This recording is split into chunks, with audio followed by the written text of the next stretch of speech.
Baik, tadi sudah kita bacakan penjelasan dari Syekh Muhammad bin Shalih Al-Utsaimin rahimahullah taala ya untuk dua ayat yang pertama, yaitu tentang sifat malaikat pencabutnya nyawa. Yang pertama nazi'at, ya, sifat malaikat pencabut nyawa orang-orang kafir. Nasyitat, ya, sifat dari malaikat pencabut nyawa orang-orang yang beriman. Yang berikutnya was-sabihati sabha, ya, hiyal malaikatu tasbah atau tusabbih bi amrillah ay tasra' fihi kama yasra'u as-sabih fil ma. Ya, jadi tasbah, ya. Kalau yang belajar bahasa Arab mungkin paham ini, ya. Sabaha yasbahu artinya berenang. Ya, kalau secara terminologi bahasa artinya berenang. Jadi malaikat itu yang tasbah bi amrillah. Ya, maksudnya apa? Tasra' fihi artinya yang bersegera, yang melaksanakan perintah Allah, cepat gitu. Ya, seperti prajurit kepada komandan diperintahkan apa? Ya, walillahil mathalul a'la. Ini untuk mendekatkan pemahaman aja, walaupun ya Allah Maha Tinggi, ya, dengan segala permisalan tersebut.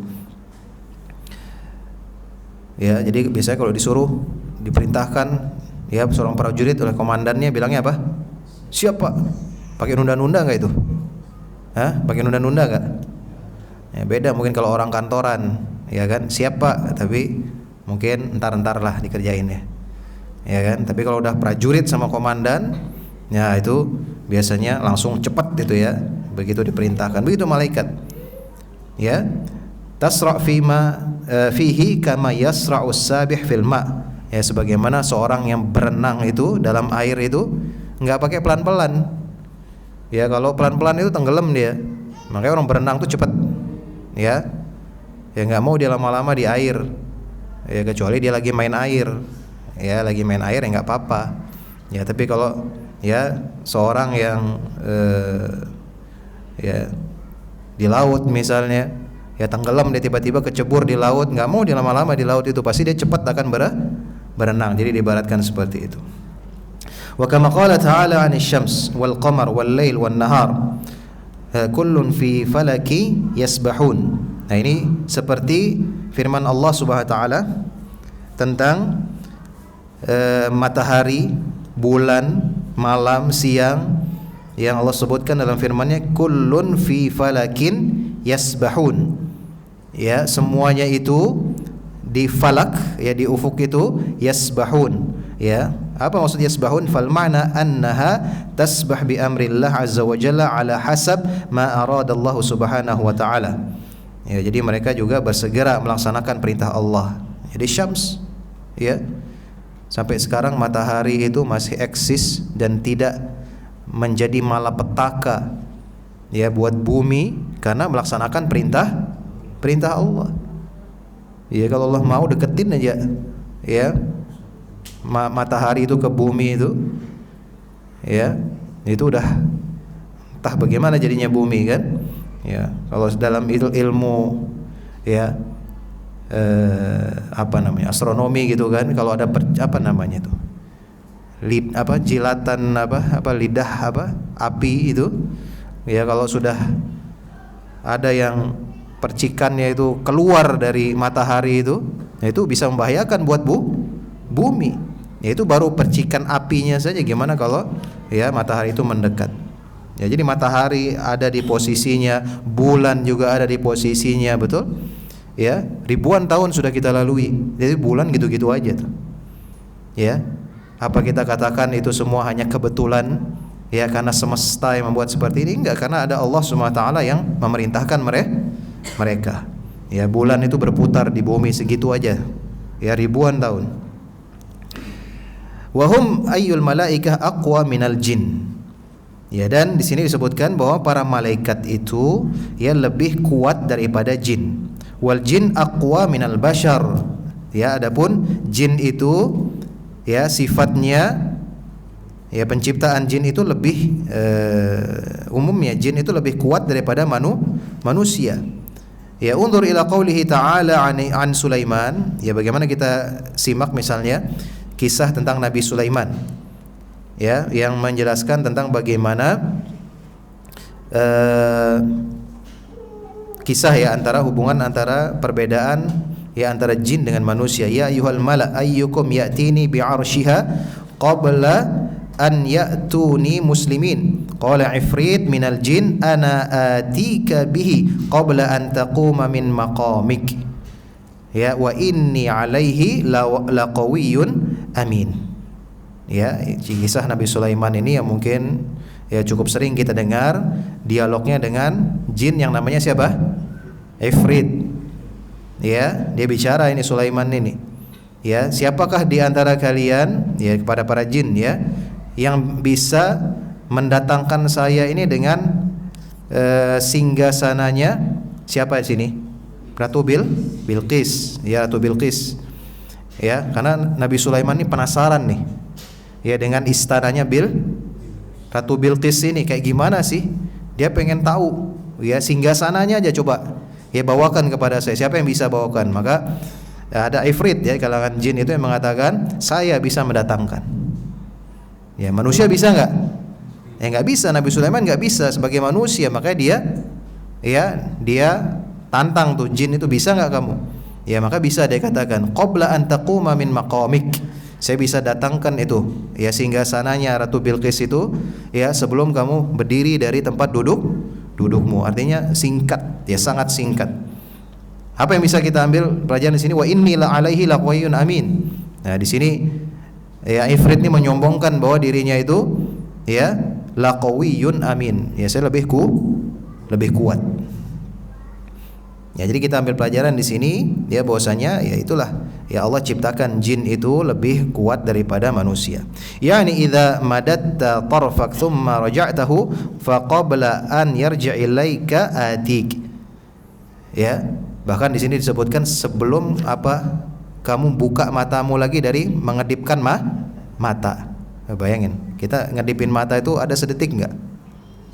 Sepersekian detik, seperberapa kira-kira? 1/10? Ya, setengah detik. Ya pokoknya sebelum melek lagi itu sudah datang itu singgasananya itu, subhanallah. Falamma ra'ahu mustaqirran indahu. Dan ketika dilihat dia udah melek gitu, udah tiba-tiba ada ya singgasananya Ratu Bilqis. Ya. Qala ulama, di sini disebutkan penjelasan dari para ulama, innahu hamalathul malaika hatta ja'at bihi ila Sulaiman minal Yaman. Ya, wa Sulaiman bisyam bilahdhah fadalla hadza ala anna quwwatal malaika akbar bikatsir min quwwatil jin. Nah, di para ulama menjelaskan ya. Di sini sebenarnya ada peran malaikat yang membantu membawakan apa? Singgasananya Ratu Bilqis tersebut, ya. Dari mana dibawa ini? Dari Yaman. Ia dibawa ke Syam. Bayangkan tuh dari berapa? Berarti dari Jazirah Arab bagian selatan, ya dibawa ke Jazirah Arab bagian utara. Syam itu kan di bagian utara tuh.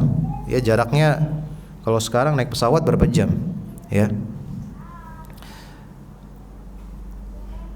Fadalla hadza ala anna quwwatal malaika akbar bikatsir min quwwatil jin. Maka ini menunjukkan bahwasanya kekuatan malaikat yang membawakan singgasana itu, ya ini penjelasan dari sebagian ulama ya, tambahan penjelasan bahwa malaikat itu lebih kuat daripada jin. Wa quwwatul jin akbar min bani Adam. Adapun kekuatan jin ini lebih besar daripada kekuatan manusia atau bani Adam atau anak-anaknya Adam. Li'annahu la yastati'u ahadun min bani Adam an ya'tiya bi'arsyin malikah saba' minal Yaman ila Syam qabla muddah tawilah.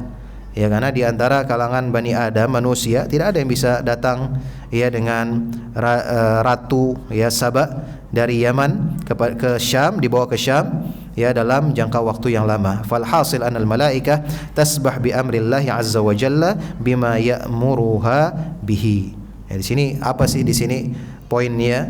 Di sini poinnya adalah bahwasanya Syekh ingin menjelaskan perbandingan kekuatan dari apa? Pertama dari makhluk yang paling lemah dulu nih. Siapa manusia. Kemudian apa? jin. Kemudian siapa lagi? Malaikat. Makanya apapun tugas yang Allah berikan kepada malaikat itu, malaikat sanggup dan langsung dilaksanakan dengan segera. Cabut nyawa. Turunkan hujan, hujan. Goncangkan bumi, gunung, goncangkan bumi, gunung. Ya, dan seterusnya. Fas-sabiqati sabqa aidan hiyal malaikah tasbaq ila amrillahi azza wa jalla. Nah, ini ayat berikutnya yaitu ayat yang keempat, ya. Sama juga, ya, maknanya kurang lebih mirip dengan yang sebelumnya. Sabiqat dari sabaqa yasbiqu, artinya juga yang bersegera. Kita dengar ayat apa? Fastabiqul khairat, dan bersegeralah kalian untuk melakukan kebaikan, berlomba-lomba, bersegera. Dan begitu juga malaikat, ya, tasbiqu ila amrillahi azza wa jalla. Walihada kanatil malaikatu asbaq ila amrillah wa aqwam bi amrillah min bani Adam. Oleh karena itu malaikat, ya, juga disifatkan bahwa mereka ini lebih cepat, ya, untuk melaksanakan perintah Allah dan lebih kuat dalam menjalankan perintah Allah dibandingkan Bani Adam, dibandingkan manusia. Qala Allah Ta'ala fi wasfil malaikatin nar, ya, bagaimana Allah SWT menyebutkan tentang sifat dari malaikat-malaikat yang menjaga neraka ini dalam surah At-Tahrim ayat 6. Ya, 'alaiha malaikatun ghiladhun syidad la ya'sunallaha ma amarahum wa yaf'aluna ma yu'marun. Ya, di atas neraka itu ada malaikat penjaga. Ya, malaikat penjaga yang sangat kuat. La ya'sunallaha ma amarahum. Ya, mereka tidak memaksiati, ya, menyelisih perintah Allah sedikit pun. Wa yaf'aluna ma yu'marun, dan mereka melaksanakan apa yang diperintahkan pada mereka. Wa qala azza wa jalla dalam surah Al-Anbiya juga Allah menyebutkan wa man 'indahu la yastakbiruna 'an ibadatihi wa la yastahsirun. Ya, dan di antara makhluk-makhluk Allah, yaitu para malaikat yang ada di sisinya, la yastakbiruna 'an ibadatihi, ya, mereka tidak sombong atau tidak enggan dalam beribadah kepada Allah Subhanahu wa taala, ya, dan juga mereka la yastahsirun, ya, mereka juga tidak lelah, ya, tidak capek. Jadi malaikat itu dalam menjalankan perintahnya itu tidak lelah. Yusabbihuna al-laila wan nahar wa la yafturun. Ya, mereka juga para malaikat itu bertasbih, ya, kepada Allah Subhanahu wa taala, memuji Allah, ya, siang malam, dan mereka tidak pernah bosan. Fahum sabbaquna ila amrillah azza wa jalla bima ya'muruhum la ya'sunahu ma amaruhum wa yaf'aluna ma yu'marun liquwwatihim wa qudratihim ala fi'li awamirillah azza wa jalla.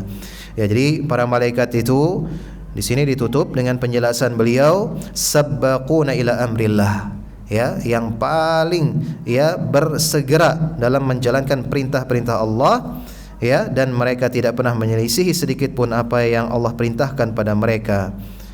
Karena apa? Karena kuatnya malaikat. Ya, ini sesuai kan dengan sifat malaikat tadi, ya. Malaikat itu yang paling kuat, dan juga kemampuan yang Allah berikan kepada malaikat-malaikat tersebut untuk melaksanakan perintah-perintah Allah.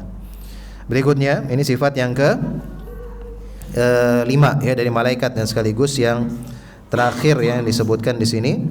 Fal mudabbirati amra aidan wasfun lil malaikah tudabbirul amra wa huwa wahidul umur, yakni umurullah azza wa jalla laha malaikatun tudabbiruha.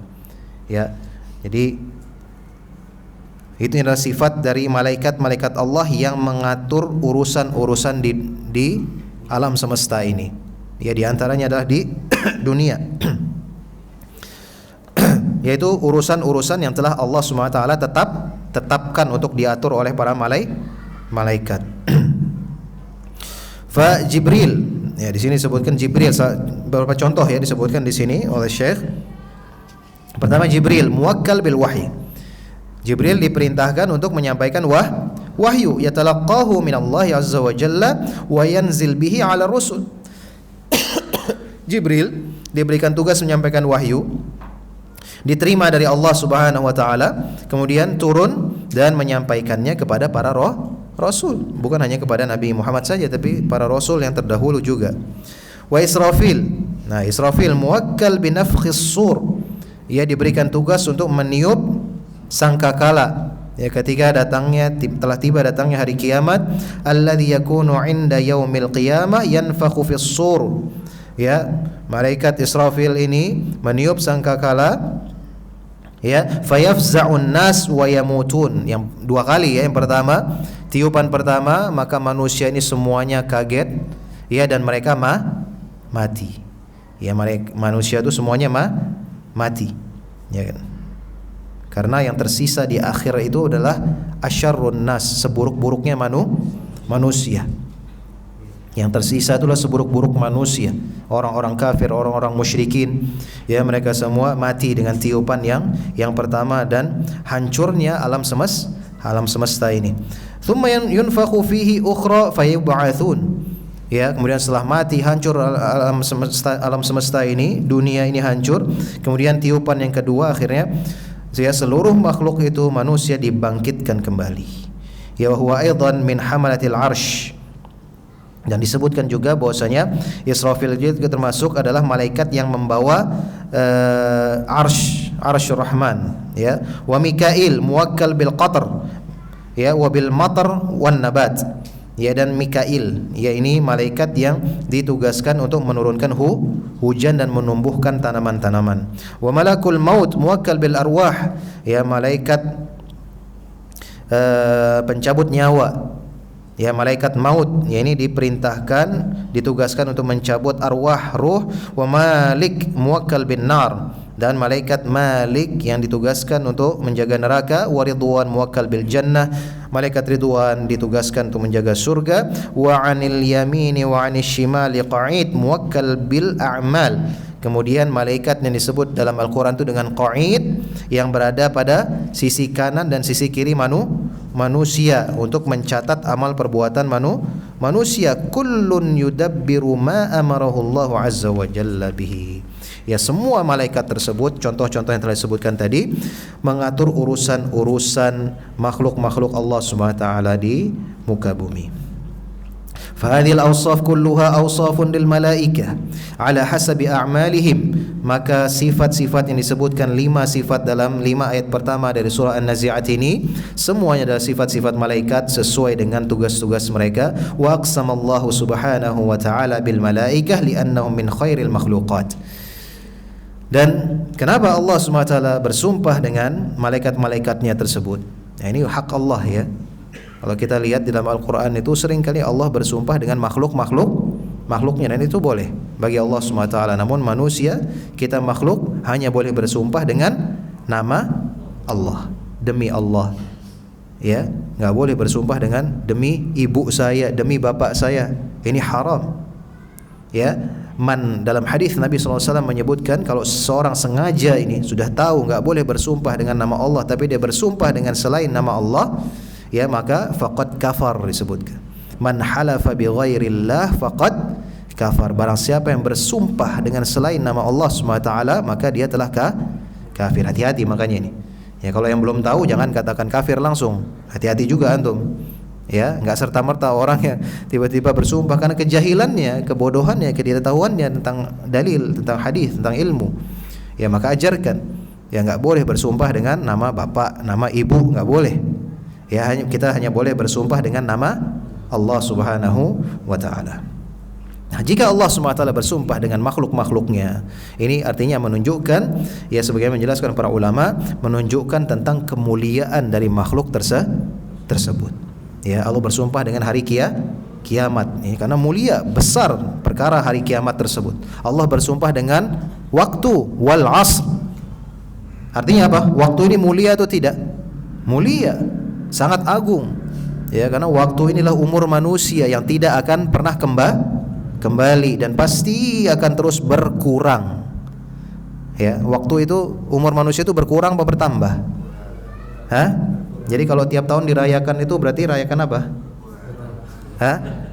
Ya, pahami itu orang-orang yang mau, ya, yang suka merayakan ulang tahun itu, ya, pahami bahwasanya alhamdulillah waktumu untuk, ya, berjumpa dengan Allah ini semakin dekat, ya, semakin berkurang, walaupun kita nggak tahu kapan, ya.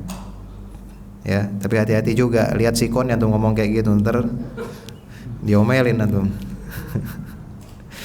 Ya, intinya dakwah itu melihat kondisi jemaah, ya. Baik. Waqsamallahu subhanahu wa ta'ala. Jadi Allah subhanahu wa ta'ala bersumpah dengan makhluk-makhluknya itu. Di sini disebutkan karena apa? Karena di sini disebutkan ya para malaikat-malaikat itu adalah min khairil makhluqat, ya termasuk di antara makhluk-makhluk Allah yang paling baik. Min khairi, jadi termasuk yang paling baik. Tapi yang paling baiknya itu siapa? Nabi kita Muhammad sallallahu alaihi wasallam. Wala yaqsimullahu subhanahu wa ta'ala bi syai'in illa walahu sya'nun 'azim. Ya, dan tidaklah Allah bersumpah dengan makhluk-makhluknya itu kecuali dia memiliki perkara yang besar. Ya, jadi kalau kita baca nih, kita pernah baca Al-Qur'an, kemudian kita ingat Allah pernah bersumpah dengan waktu, Allah bersumpah dengan hari kiamat, Allah bersumpah dengan apa? 10 hari. 10 hari apa? Walayalin ashr.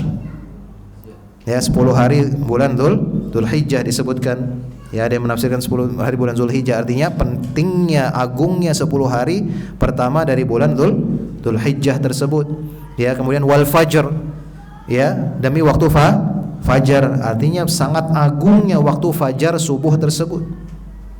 Ya kan? Cocok dengan hadis Nabi sallallahu alaihi wasallam yang menyebutkan lau ta'lamuna, ya, kalau seandainya kalian mengetahui apa yang ada dalam salat fajar, salat subuh itu, ya niscaya kalian akan mendatangi salat subuh itu, artinya di masjid kalian datangi walaupun harus merangkak. Ya, kalau kita tahu keutamaannya itu yang luar biasa. Ya, jadi ya wal laili idza yaghsha wasyamsi waduhaha, waktu duha. Di sini Allah bersumpah dengan waktu duha. Ya, banyak sekali ya Allah bersumpah dengan makhluk-makhluknya. Mudah-mudahan apa yang kita bacakan ini sampai di sini insyaallah berarti sampai ayat yang ke-5. Nanti kita insyaallah lanjutkan ayat yang ke-6. Ya, setelah Allah menyebutkan sifat-sifat malaikat, Allah mulai masuk tentang peristiwa hari kiamat kembali, ya, yauma tarjufur rajifah dan seterusnya. Insyaallah kita bahas pada pertemuan yang akan datang. Masih ada 5 menit sampai jam 8. Mungkin kalau ada yang ingin ditanyakan terkait pembahasan yang sudah kita bahas tadi, ya silahkan. Tafadhol kalau ada yang ingin ditanyakan.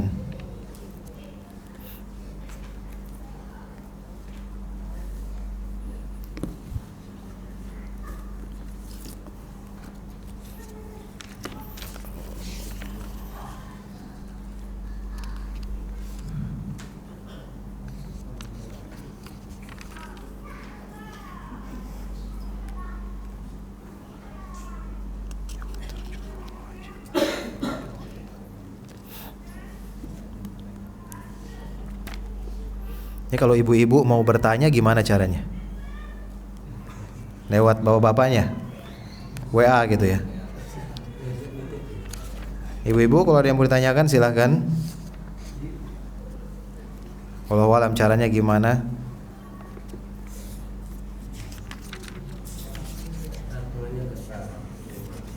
Betul, silakan.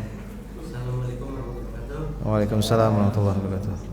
Tentang tadi sumpah, apabila orang yang bersumpah menggunakan satu nama Allah dan kedua menggunakan Rasulullah, saya mendengarkannya.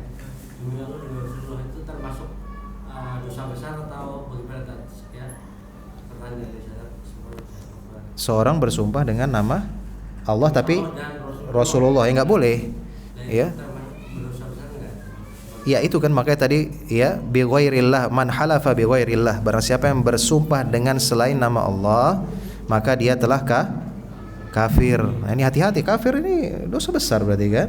Bisa bahkan bukan sekedar dosa besar, mengeluarkan dari agama.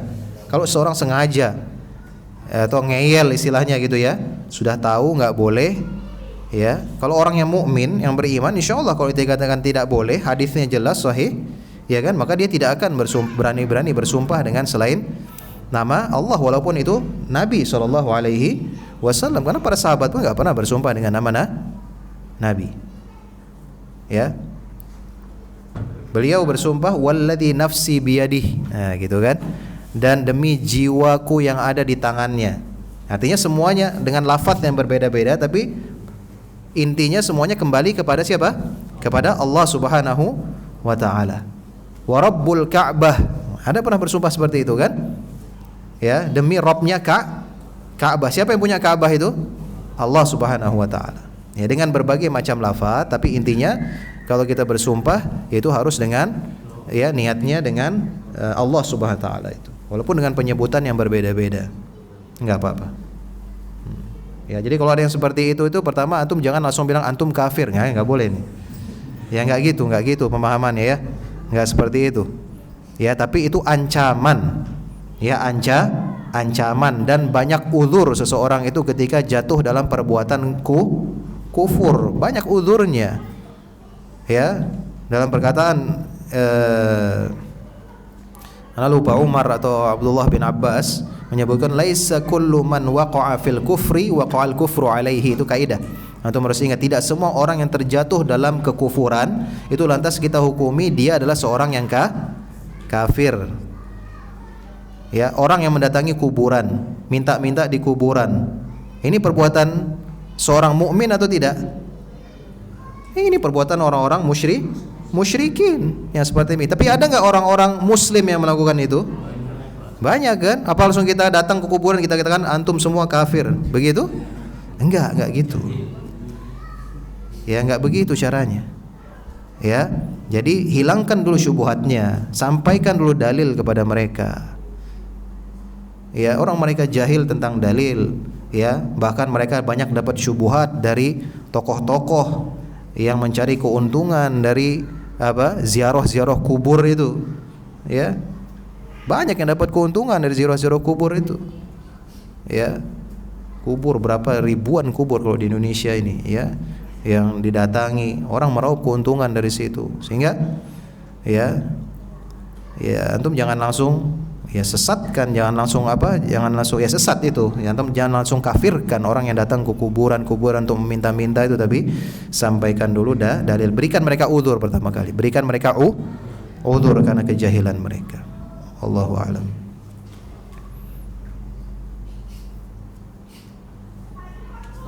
Nah, apakah ketika kita mengatakan demi anak dan istri saya rela bekerja keras untuk menafkahi mereka, itu masuk sumpah atau bukan dong. Kan demi ini bahasa Indonesia kan, ya kan bisa bermakna banyak. Ya kan? Demi di sini artinya untuk. Ya kan? Untuk. Ya kan? Kalau dalam bahasa Arab lafadznya itu wa, ada ta, ada bi, ada 3 lafadz. Bahasa Arab itu ada wa, ada ta, ada bi untuk bersumpah. Ya, ketika kita terjemahkan dalam bahasa Indonesia ada berapa macam untuk bersumpah bahasa Indonesia ini? Cuman demi aja ya. Ya, demi aja kan, tapi demi ini kan ada 2 makna. Ada demi yang untuk bersumpah, ada demi yang artinya untuk. Demi anak dan istri saya rela bekerja siang dan malam. Ya. Itu kan artinya apa? Bersumpah bukan? Enggak loh. Itu namanya untuk, ya, untuk anak dan istri. Ya, ini juga kita harus pandai-pandai dalam memilih kata-kata yang kita dengar. Ya, kata-kata yang kita dengar. Jangan dengar orang kayak gitu kemudian enggak boleh antum gini. Ada ribut nanti. Kita aja enggak paham maksudnya kan. Ya. Jelas ya? Baik. Ada lagi? Terakhir ya? Baik, fadhal. Dalam hadis yang masalah kalau seorang dicabut itu orang yang sekarang lihat malaikat maut enggak sih? Ngelihat malaikat maut atau tidak? Yang waktu sekarang itu. Allah, dalam hadis itu tidak disebutkan ya. Roh itu ngelihat malaikat maut apa enggak? Ya. Anak sendiri belum punya pengalaman sih, jadi nggak bisa jelasin lebih lanjut. Tapi di hadis nggak disebutkan. Ya, antum ada di catatan kaki itu, antum coba lihat hadisnya itu ya, hadis tentang roh itu ya, mencabut nyawa, nggak disebutkan ya melihat malaikat. Ya mungkin melihat ya, mungkin, ya kan? Mungkin melihat. Ya, tapi tanpa melihat pun dengan suara bentakan gitu orang sudah takut sih. Ya kan? Kayak orang penjahat itu kan. Ya, diteriakin dari luar suruh keluar sama polisi. Dia nggak lihat polisi itu, cuma dengar suaranya aja takut dia. Ya, apalagi kalau ngelihat. Ya. Nabi saja nih, Nabi sallallahu alaihi wasallam saja yang ngelihat malaikat Jibril saja datang ini gemeter atau tidak? Ya, gemeter luar biasa, takut karena ini tadi contoh ya, subhanallah ya kan, nggak pernah terjadi oleh Nabi SAW tiba-tiba datang sosok malaikat ini, sosok aslinya, ya kan beda kalau dalam hadis Umar ketika malaikat datang dalam sosok pria yang putih bersih, ya menanyakan tentang iman Islam, ini kan sosok manusia yang putih bersih, bukan sosok aslinya. Ya, tapi ketika menyampaikan wahyu itu malaikat Jibril itu datang dengan sosok aslinya, ini membuat Nabi SAW itu gemeteran gitu loh, takut nggak tahu ini apa ini gitu kan. Ya sampai ditenangkan akhirnya oleh keluarganya, pamannya itu kan, ya yang seorang rahib itu yang mengatakan bahwa itu adalah malaikat. Ya baru tenang Nabi SAW. Ya, ini anak nggak tahu tuh, ya ngelihat apa enggak? Apa itu apa? Yang riwayat yang menyebutkan malaikat maut datang ke Nabi Adam itu saya nggak tahu. Anak nggak tahu, wallahu a'lam. Malaikat maut datang ke Nabi Adam. Cabut nyawanya harus ngirim tanda-tanda dulu, Ustaz. Ngirim? Tanda-tanda. Anak nggak tahu, wallahu a'lam. Yang jelas semua kita didatangi oleh malaikat maut, pasti, ya kan? Orang yang sudah meninggal itu pasti semua datangi oleh malaikat maut. Pasti semua datangi malaikat maut. Ada lagi? Enggak ada, cukup ya?